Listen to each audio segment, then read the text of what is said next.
उस रात मेरी नाइट शिफ्ट बहुत देर से खत्म हुई थी। घड़ी में लगभग 1:45 रात हो चुके थे। मैं जल्दी जल्दी बस स्टैंड की तरफ भाग रहा था, क्योंकि वही आखिरी बस मुझे घर तक ले जाती थी। लेकिन जैसे ही मैं बस स्टैंड पहुंचा, बस मेरे सामने से चल पड़ी। मैंने ड्राइवर को आवाज दी, भाई रुक जाओ, लेकिन बस दूर निकल गई। अब समस्या ये थी कि मेरा घर यहां से लगभग 4 किलोमीटर दूर था। सामान्य रास्ते से जाऊं तो 45 मिनट लगते, लेकिन एक शॉर्टकट भी था। वो रास्ता कब्रिस्तान के बीच से होकर जाता था। मैंने पहले भी उस रास्ते के बारे में बहुत कहानियां सुनी थी।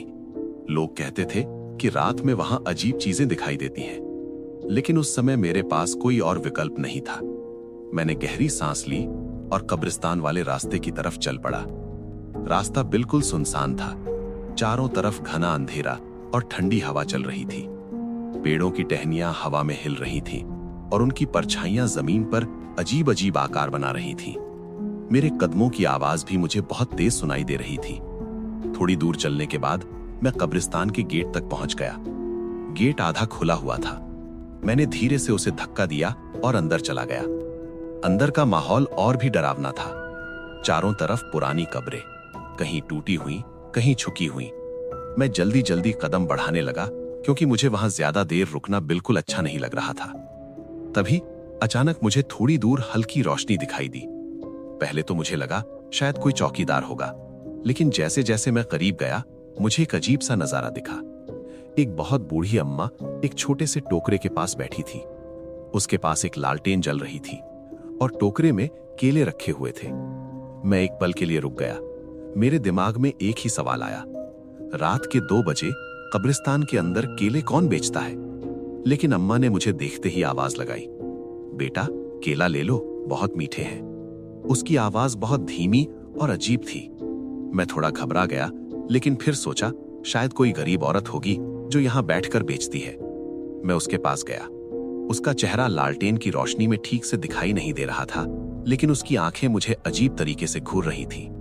मैंने पूछा, अम्मा आप यहां इतनी रात को क्यों बैठी हैं?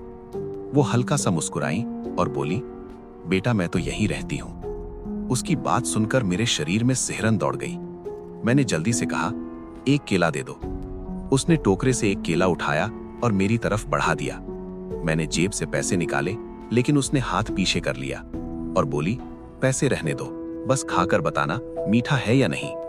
उसकी बात मुझे थोड़ी अजीब लगी, लेकिन मैंने कुछ नहीं कहा। केला हाथ में लिया और जल्दी जल्दी वहां से आगे बढ़ गया।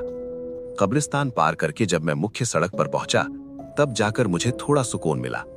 मैं चलते चलते उस केले को खाने लगा, लेकिन जैसे ही मैंने उसे पहला कौर लेने के लिए तोड़ा, मेरे हाथ अचानक कांपने लगे, क्योंकि मेरे हाथ में केला नहीं था, मेरे हाथ में सूखी हुई हड्डी का टुकड़ा था। मैं डर के मारे वहीं जम गया। मेरे शरीर से पसीना बहने लगा। मैंने तुरंत वो हड्डी फेंकी और बिना पीछे देखे घर की तरफ भागा। उस रात मैं पूरी रात सो नहीं पाया। अगले दिन मैंने अपने एक दोस्त को पूरी बात बताई। वो कुछ देर चुप रहा, फिर बोला, तू सच में उस रास्ते से गया था? मैंने कहा, हाँ। वो बोला, चल मेरे साथ। हम दोनों उसी कब्रिस्तान की तरफ गए। दिन का समय था, सब कुछ सामान्य लग रहा था। वो मुझे एक जगह ले गया और एक पुरानी कब्र की तरफ इशारा किया। कब्र के पत्थर पर लिखा था, अम्मा रुखसाना, मृत्यु 20 साल पहले, और नीचे छोटी सी लाइन थी, ये जिंदगी भर केले बेचती थीं। मेरे पैरों तले जमीन खिसक गई। मैंने कांपते हुए पूछा, लेकिन वो तो कल रात यहीं बैठी थीं।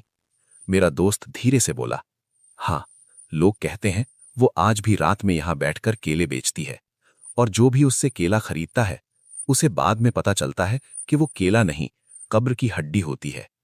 उस दिन के बाद मैंने कभी भी उस रास्ते से रात में जाने की हिम्मत नहीं की, लेकिन आज भी जब भी रात में कहीं दूर लालटेन की हल्की रोशनी दिखती है, मेरे कानों में वही आवाज गूंजती है, बेटा केला ले लो, बहुत मीठे हैं।